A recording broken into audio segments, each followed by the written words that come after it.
सबै बगाइदिन्थ्यो।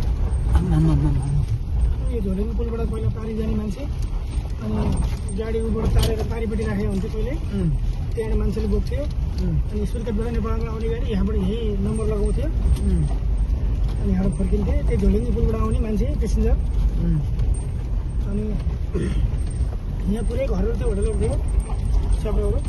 त्यो झोलेनी पुलको बगरमा पुरै बस्ती थियो, सबै बगाइदिएको। यहाँ त अरू पुरै घर थियो, यहाँ सुत्न डर। यहाँसम्म बस रोक्थेन यहाँ?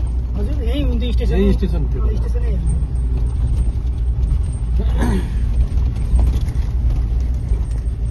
झल्को लाली अटको अटकुले मटर तले जुम्डा काली कटको मिले लामाले गीत गाएको थियो, यही बाटो हो।